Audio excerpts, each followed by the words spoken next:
CC, great way to kick off the season. Triple dub CC. And before anything else could even load, no title card, no music, no build-up, just pure silence getting shattered by LeBron James dropping that caption like a crown straight onto Caitlin Clark's head, letting it sit there cold. So the audience feels the weight before a single word of narration even begins. Because this isn't just any voice. This is the most powerful brand in basketball, the most followed, most quoted, most referenced athlete alive. And right after Clark torched Angel Reese's team with a triple-double, he didn't post about the league, didn't generalize it. He typed her name, specifically Caitlin Clark, with clapping hands. I hate her because, I'm down. She was like, she's not going to hit that shot, and bam, like, damn, she's not going to hit that shot, man. Like, if I say 10 times you're not going to hit the shot and you hit the shot, that means you're the And somewhere in that moment, that notification didn't feel normal. It hit different, like something just shifted behind the scenes. And then the clips start stacking in a way that almost feels unreal. Players saying she's not going to hit that shot, over and over, doubting, talking.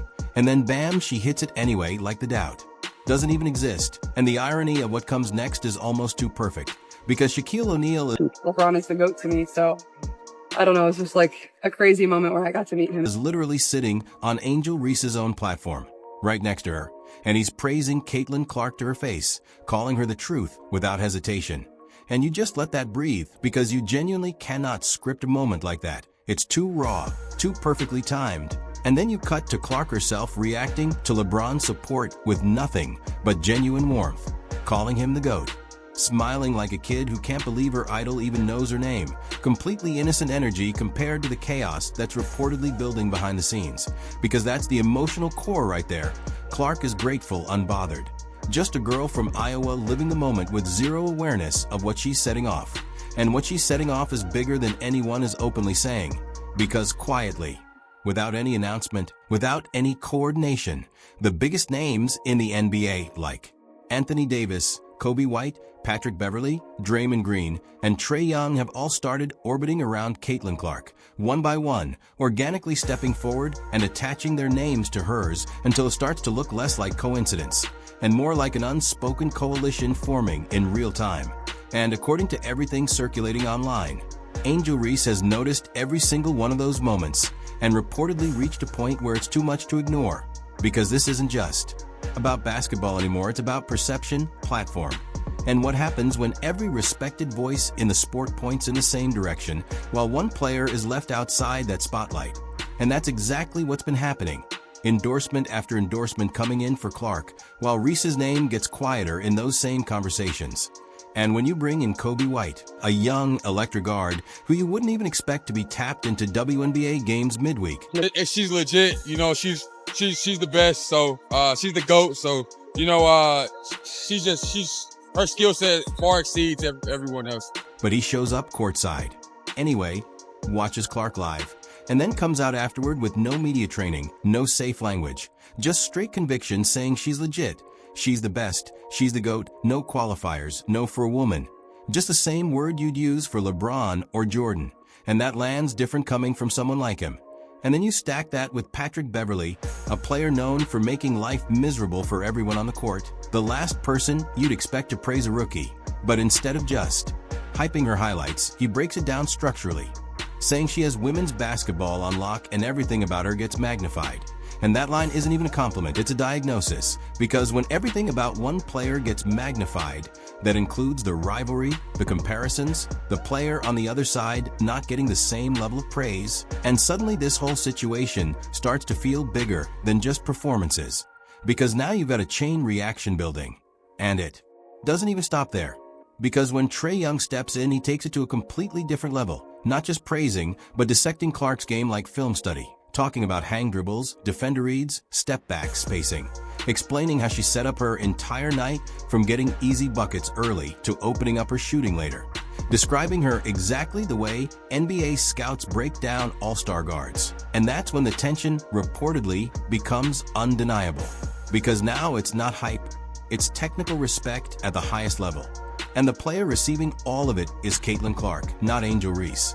And while Reese's game as a physical forward operates in a completely different lane, That difference becomes part of the problem in a highlight-driven media world where deep threes and flashy passes dominate attention over paint battles and rebounding. And while that may just be basketball identity for guards like Trey and the others, from Reese's perspective, watching this wave of praise build week after week, it doesn't feel neutral.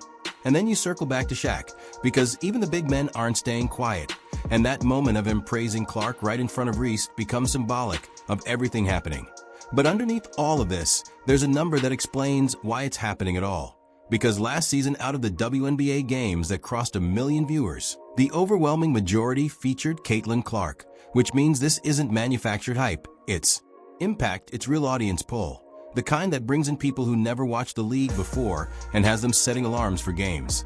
And the basketball world sees that, especially LeBron. She was going to be able to blow by her defender or not, and she was just doing step backs and side steps and dribbling in the lane, dribbling back out, and then shooting threes. But it started with her getting to the basket and just getting some layups, getting easy ones, getting some and ones to start the game. Like, you could tell that she had a plan on what she was doing. Cultural center of the sport. And when he puts his weight behind someone, it shifts narratives instantly. And the timing made it even louder, because Clark had just dominated Reese's Chicago Sky in a blowout before he posted her name like that. Not the team, not the game. Her, with that casual familiarity, like he's been watching for a while. And then when he speaks on it directly, saying he's rooting for her because he's been in that position before, walking that same road, it becomes something deeper than support. It becomes recognition from one generational talent to another. And when he follows that up with advice about putting blinders on, keeping your head down, not feeding the media machine, just working and letting your game speak, it creates a contrast. That doesn't need explanation, because on one side you have Clark quietly appreciating support, saying LeBron never even messaged her directly, but she feels it, acknowledging him as the greatest ever with calm, controlled energy.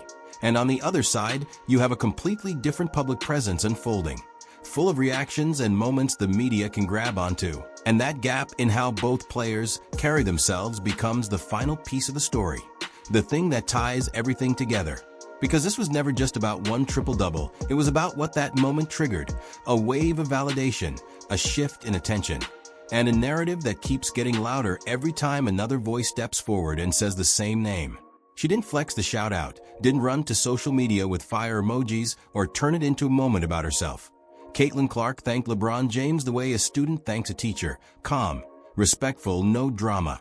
And that exact restraint is the reason he noticed her in the first place, because she was already living the lesson before he ever spoke it. And reportedly, that quiet composure is what pushed Angel Reese to a breaking point. Not the post, not even the loss, but the fact that Clark doesn't react, doesn't acknowledge the rivalry, doesn't seem rattled or threatened in any way. She just plays.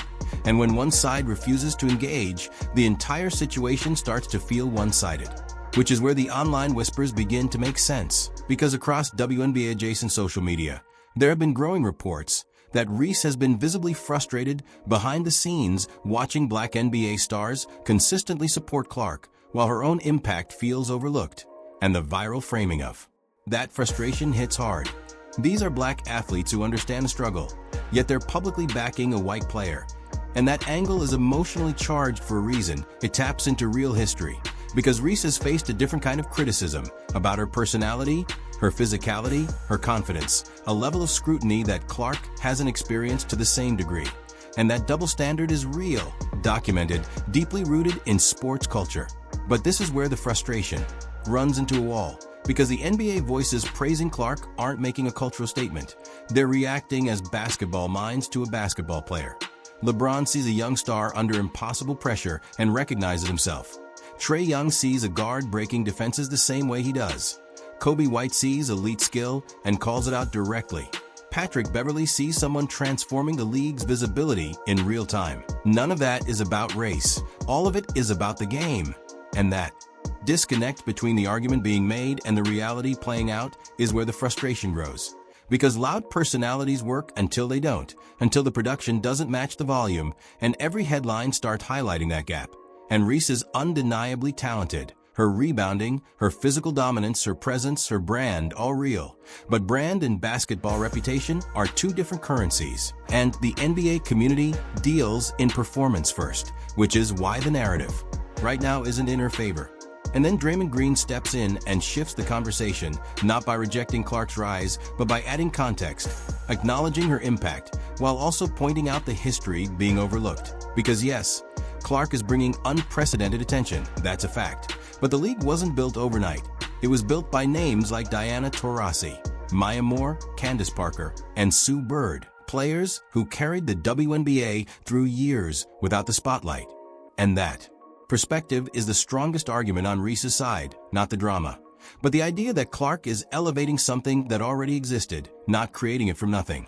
But even that nuance doesn't change the current reality, because the scoreboard of media attention, endorsements, and perception is overwhelmingly tilted. And when Anthony Davis adds his voice, it lands with a different weight, calm, measured, veteran insight, saying Clark never lets anything knock her off her square. And in basketball, that phrase means everything. It means your game stays steady under pressure. Your decisions don't collapse when the lights get brighter. And when you place that standard next to Reese's public moments, the reactions, the visible frustration, whether justified or not, it doesn't reflect that same stability. And the NBA community, shaped by watching players like LeBron, Kobe, and KD navigate relentless scrutiny, recognizes that instantly, the player who stays composed earns respect. The one who reacts feeds a machine. And then it circles back to Shaquille O'Neal, because his role in this story says everything, not just what he said, but where he said it, praising Clark on Reese's own platform, in her space, with her sitting right there.